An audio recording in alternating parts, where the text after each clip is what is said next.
Nous partons donc dans la région russe de Koursk, dont une toute petite partie est encore entre les mains des Ukrainiens, mais sans doute plus pour très longtemps.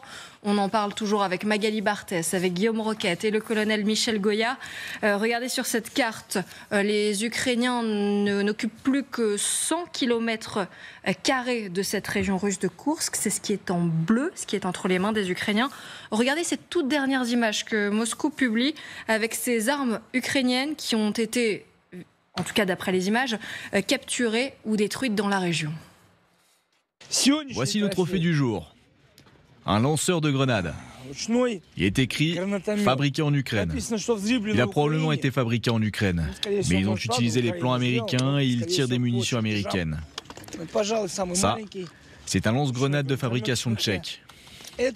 Là, un lance-grenade suédois. Et ça vient de Singapour. Enfin, un javelin. Mais pas besoin de le présenter, vous le connaissez très bien. Les Américains en vendent beaucoup, les mérites. Voici un Hammer. Il y a aussi un reste de leur dispositif de gaz électromagnétique. Ce véhicule vient du secteur Est, de leur région de Lviv. Du moins ce qu'il en reste. Et ici, il y a des mines anti-chars. L'ennemi a miné cette zone durant leur départ pour que nos équipements ne puissent pas passer. Ça, c'est une ancienne fortification de l'ennemi. Un vrai terrier pour renards. Michel Goya, quand vous voyez ces images avec tous ces équipements, est-ce que ça illustre vraiment la débâcle des Ukrainiens ? Alors pas forcément, il faut quand même oublier qu'on se bat depuis 7 mois dans le secteur, que les combats sont très violents, il y avait une grande densité de forces, donc il y a des cadavres de véhicules à peu près partout et depuis longtemps. Maintenant, il est vrai que dans leur repli, les Ukrainiens ont abandonné en réalité tout ce qu'ils ne pouvaient pas ramener, les véhicules qui étaient en panne, le matériel qui était en trop, qu'ils ne pouvaient pas transporter. Ça, c'est habituel dans ce genre de choses. Le repli, c'est une mission qui est toujours très compliquée, sous le feu.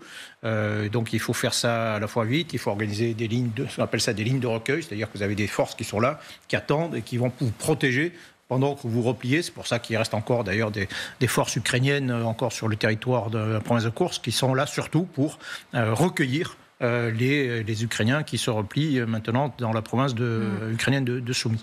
Je voudrais vous faire découvrir un reportage assez incroyable. Ça semble fou, mais nos équipes ont pu embarquer aux côtés de soldats russes au cœur de la contre-offensive LCI avec l'armée russe. Regardez, c'est un reportage saisissant et inédit de Jérôme Garraud, Michael Merle et Liena Dabak. Rue après rue, ces villages sont reconquis depuis une semaine. Le drapeau russe accroché au bâtiment repris. Venez, on va entrer dans l'église. À l'intérieur, venez, on y va. D'après ces soldats, l'église a servi un temps de refuge aux habitants piégés dans ce village, pris entre deux feux.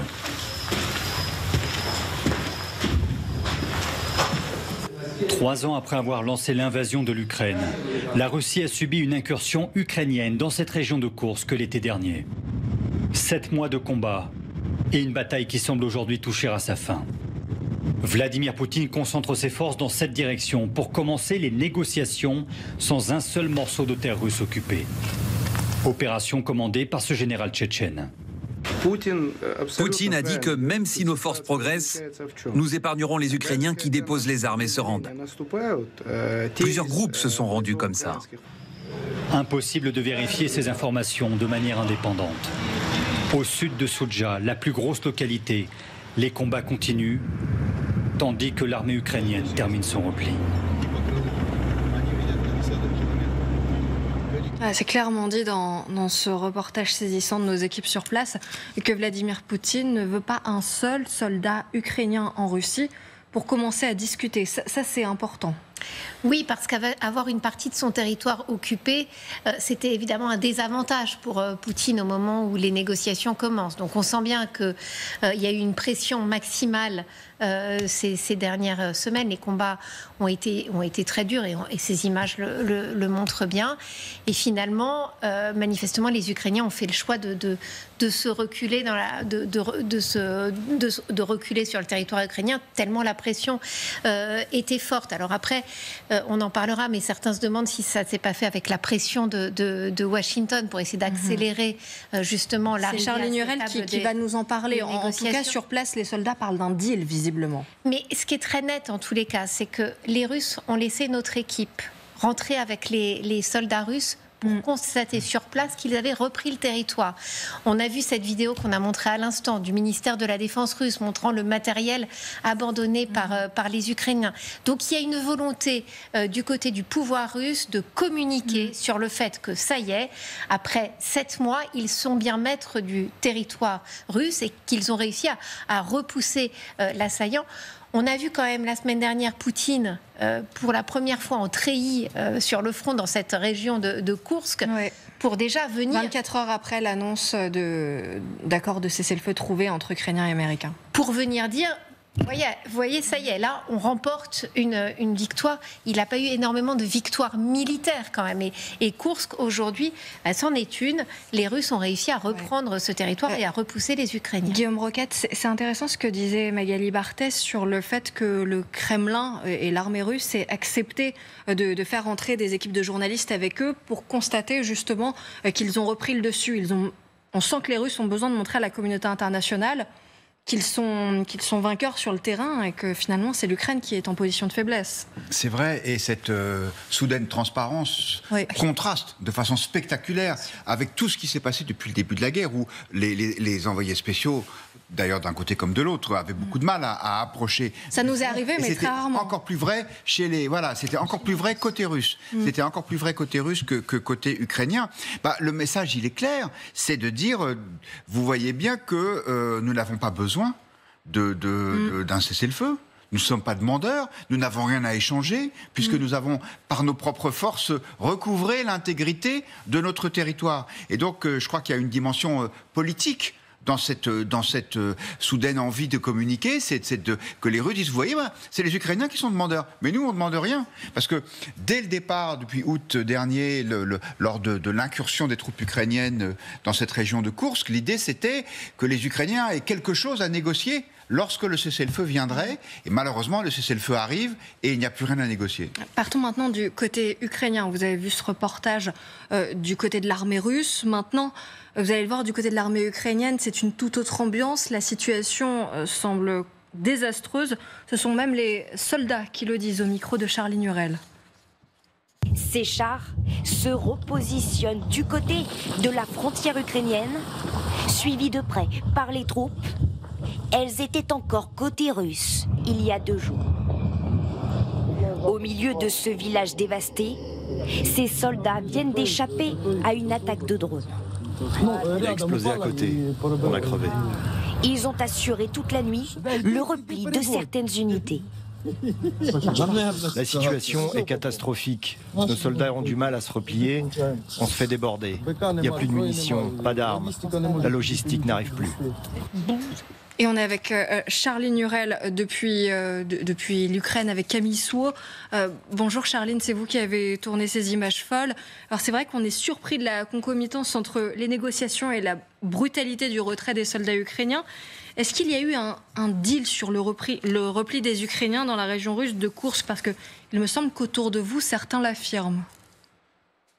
Ce repli, alors en fait ce que nous disaient les soldats, c'est qu'au fur et à mesure, ils commençaient à nous dire, il semble qu'il y ait eu un deal. Voilà ce qu'ils nous disaient, parce qu'ils avaient l'ordre de se retirer de la région de Koursk pour se replacer au niveau de la frontière. Et lorsqu'ils nous disent deal, en réalité on le comprend, c'est en substance, c'est à travers les lignes en fait qu'il faut comprendre cela, parce que l'ordre, lorsque eux faisaient des appels à leur commandement en disant qu'ils étaient encerclés à certaines parties dans la région de Koursk, le commandement avait certaines réactions et puis ensuite il y a eu d'autres réactions de la part du commandement.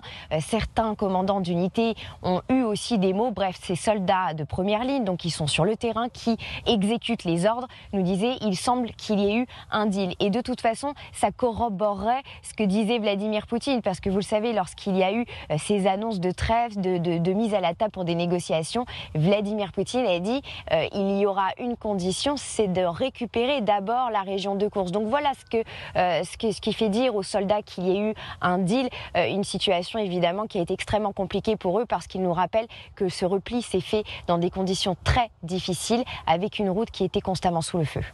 Merci beaucoup Charlie Nurel avec Camille Saut dans la région de Soumy en Ukraine.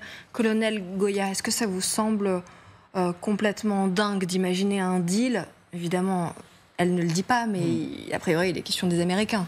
Alors ce qu'on constate, c'est que cette bataille est une anomalie militaire dans cette guerre, où les batailles sont d'une extrême lenteur, où il faut des mois pour s'emparer d'une localité, et puis là, où on se battait quand même depuis 7 mois, où la région de Soudja était quand même tenue solidement par les Ukrainiens, et là, d'un seul coup, il y a une accélération des événements et une victoire complète russe extrêmement rapide. Donc vous trouvez ça bizarre? C'est une anomalie. Voilà. Alors, les Russes disent, mais nous, effectivement, on a bien manœuvré. On a même manœuvré dans le sud. On a tout une bataillon qui a réussi à traverser par une manœuvre audacieuse, par un pipeline qui a tourné les positions ukrainiennes. On a exercé une pression très forte. On a le droit, nous aussi, Russes, de bien manœuvrer et d'avoir malgré tout des victoires. C'est possible. C'est possible. Cette zone, il faut le rappeler, était extrêmement petite. C'est un carré de 20 km sur 20 km, c'est-à-dire alimenté par 2 routes. Donc tout ça était sous le feu de l'artillerie, subissait une pression très forte. Donc il n'est pas complètement, militairement, il n'est pas anormal que cette région ait été reconquise par les Russes. L'anomalie, c'est que ce soit maintenant. Oui, parce que ça fait quand même 7 mois que Vladimir Poutine annonce qu'il va reprendre l'intégralité de cette région. Guillaume Roquette, est-ce que vous aussi, ça vous... Juste l'arrêt aussi de l'aide américaine et surtout l'arrêt du renseignement. Et l'arrêt du renseignement, c'est vrai. Même de cette bataille. Mais malgré tout, est-ce que ça vous laisse perplexe, Guillaume Roquette? C'est vrai que c'est extrêmement rapide. Quand on voit vos images, ça ressemble plus à une déroute qu'à un repli en bon ordre.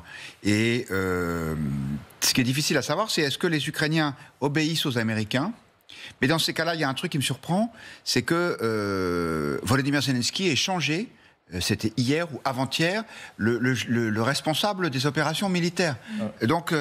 c'est pas le responsable des opérations, attention. Hein. C'est pas le chef d'État. Non, c'est un chef d'état-major général. C'est celui qui est l'organisateur de l'armée ukrainienne. C'est pas lui qui gère les. Alors qui passe, oui. Parce que moi, il me semblait que c'était plutôt un signe que les choses ne se passaient pas comme il voulait, et qu'il n'en était pas satisfait. En tous les cas, oui. Voilà. Mais peut-être pas directement dans le conflit, mais. Peut-être que c'est aussi pour ça que Zelensky semble accepter toutes les conditions dictées par Trump, parce qu'il n'a pas le choix.